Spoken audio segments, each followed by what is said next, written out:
한국 경제가 제2의 기적을 향해 달리고 있습니다. 글로벌 금융시장에서 원화가 상품화 될 것으로 보입니다. 우리나라가 경제 대국으로 위치를 공고히 하는 중요한 시점에 서 있습니다. 이것은 대한민국이 명실상부하게 글로벌 경제의 새로운 판도를 그려나갈 것입니다. 한국의 원화가 국제 금융시장의 메인 플레이어가 되어가는 이야기를 시작해 보겠습니다. 안녕하세요. 5월 21일 일요일입니다. 과자 750원, 도시락 1,900원, 식빵 860원, 우유 950원. 이것이 어디일까요? 바로 일본입니다. 한국에서는 우유 3,000원, 도시락은 최소 4,000원입니다. 한국 의식주 물가는 일본의 2배 이상 높습니다. 니온 게이자이 신문은 매년 74개의 품목에 대해서 세계 시장 점유율을 조사해서 발표합니다. 2020년 한국은 7개에서 5개로 감소했고 1년 만에 일본에 밀려버렸습니다. 미국이 24개로 1위, 중국이 17개, 그 다음이 일본 7개, 한국은 5개로 4위를 차지하고 있습니다. 2021년 말 기준 일본의 대외 순자산은 무려 4,070조 원, 1년 전보다 15.6% 증가했습니다. 이로써 일본은 31년 연속 세계에서 가장 대외 순자산이 많은 국가로 기록되었습니다. 일본 다음으로 대외 순자산이 많은 국가는 독일, 중국, 캐나다 순이었습니다. 2022년 한국의 대외 순 금융자산은 7,466억 달러, 약 975조, 사상 최대치를 기록하고 있습니다. 일본 인구는 1억 2천만 명, 한국은 5,100만 명으로 일본 인구가 2.3배나 더 많습니다. 그럼에도 일본에는 일자리가 넘쳐나고 있습니다. 반면 문재인 정부 5년을 지나는 동안 수조성, 최저임금 폭등, 기업 총수 때려잡기 등으로 한국에는 양질의 일자리가 180만 개나 사라졌고 우리 청년들은 만성적인 취업난에 고통받고 있습니다.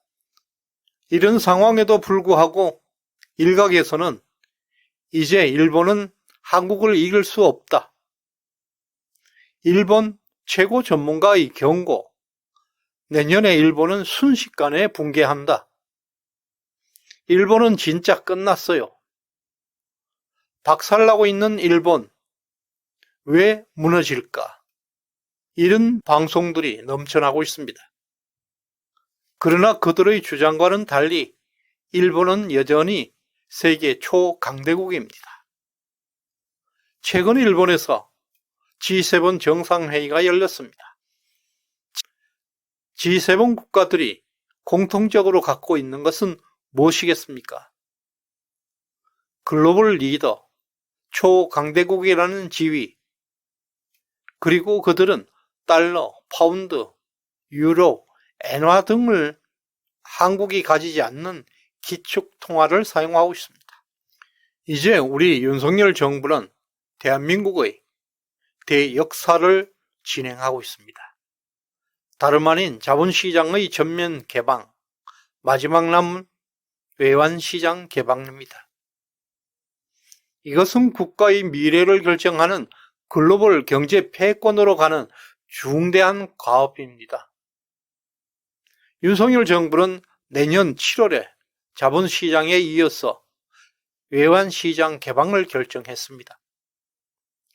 외환시장 개방은 금융산업의 폭발적인 성장이 예상되고 있습니다. 현재 한국 경제는 제조업에 일방적으로 의존하고 있습니다. 금융은 서비스 산업의 핵심입니다. 외환시장의 자유화가 정착이 되면 제조업에 의한 한강의 기적에 버금가는 서비스 산업, 즉 금융산업에 의한 초강대국의 시대를 열게 될 것입니다. 외환시장의 개방은 자본시장의 완전한 개방을 의미합니다. 이는 한국의 원화가 국제금융시장에서 상장되는 것을 의미합니다. 즉 달러, 유로, 엔화처럼 국제통화의 하나로 24시간 거래되게 됩니다. 다시 말해서 한국의 원화가 국제금융시장에서 점차 기축통화로 역할을 찾아가는 과정이라 하겠습니다. 그 과정에서 우리나라 경제는 국제적으로 더 큰 영향력을 가지게 될 것입니다. 이에 대해서 꿈도 꾸지 마라 혹은 현실적으로 가능한 일인가 하는 의문을 제기할 수도 있습니다. 하지만 이 과정은 이미 상당폭 진행되어 왔습니다. 우리나라는 지난 20년 이상 기술을 기반으로 한 제품을 만들어 수출해서 많은 달러를 벌어들였습니다. 그 결과 국제 기술 강국의 이미지는 물론 2013년부터는 우리나라가 순채권국이 되었습니다. 즉 우리나라가 외국에 빌려준 돈이 외국으로부터 우리가 빌린 돈보다 많아진 국가가 되었습니다. 세계에서 순채권국은 산유국을 제외하면 매우 극소수입니다. 이들 극소수 순채권 국가들에게 무역 흑자로 세계의 부가 몰려들었습니다. 돈이 너무 많아지면 물가가 상승합니다. 지속적으로 무역 흑자가 발생하게 되면 달러를 계속 외국으로 내보내야 합니다. 이렇게 외국으로 내보낸 돈이 20년 이상 축적되어 왔습니다.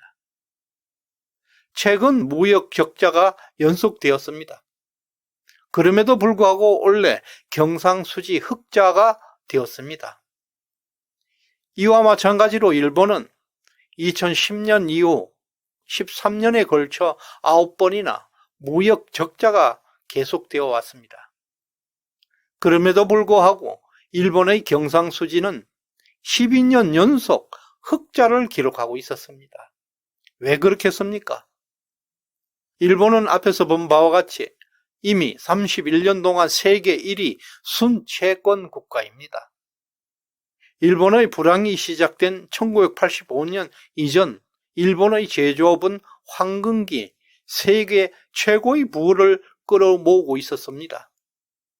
다양한 방법으로 일본은 외국에 그 돈을 투자했습니다. 그러한 노력 덕분에 30년 이상 경제 불황에도 불구하고 일본은 12년 연속 경상수지 흑자를 기록하고 있습니다. 실제로 일본은 엄청난 양의 돈을 보유하고 있는 부국입니다. 일본의 순채권은 작년에 비해서 15.6%나 증가했습니다. 돈을 버는 것은 영원한 진리입니다. 우리나라도 지난해 1천억의 순금융 채권이 쌓여 있습니다. 아직 규모는 일본에 비해서 작지만 일본과 비슷한 금융 체계를 만들어 가고 있습니다. 이 과정에서 중요한 것은 국제 패권 원리입니다. 윤석열 대통령이 중국을 버리고 한미일 동맹을 강화하는 이유가 바로 여기에 있습니다. 한국 원화가 국제 패권 도전을 암시하고 있기 때문입니다. 일본 정부는 베네수엘라 다음으로 국가 부채 비율이 높은 국가입니다. 하지만 31년 동안 세계 가장 많은 순채권을 가진 국가로서 그 지위를 유지할 수 있는 것도 일본 엔화 패권, 엔화가 기축통화이기 때문입니다. 기축통화는 국제적으로 공인된 고리대금업자입니다. 약육 강식의 세계, 지금 대한민국은 국제 고리대금업의 신장 개업을 선언했습니다. 일본은 30년간 경제 불황으로 저성장의 늪에 빠져 있습니다. 그러나 일본 국민들은 크게 불만이 없습니다. 왜냐하면 물가 상승률이 세계에서 가장 낮은 수준을 유지하고 있고 또 저금리가 계속되고 있기 때문입니다. 이는 실질 경제 성장률을 상대적으로 높다는 것을 의미하고 있습니다. 일본의 저금리와 저성장 상태는 국민들에게 추가적인 이익을 제공하기도 합니다. 저금리로 대출을 받아 부동산을 저가로 구매하고 해외에 투자해서 높은 배당금을 받을 수 있기 때문입니다. 마찬가지로 이제는 한국은 지난 20년 동안 제조업을 통해서 상당한 부를 축적해 왔습니다. 현재 1천억 이상의 금융자산이 이자와 배당금을 끌어오고 있습니다. 과거에 한국의 광부와 간호사들이 독일로 파견되어서 눈물 어린 수익을 창출했던 것처럼 그것은 국가 발전의 성장 동력이었습니다. 한국과 같이 세계 곳곳에서 발전의 기회를 찾는 개발도상국들이 많이 있습니다. 한국 원화가 국제 금융시장에서 인정을 받는 상품으로 자리 잡게 되면 달러나 엔화를 빌릴 수 없는 나라들은 한국 원화를 찾게 될 것입니다.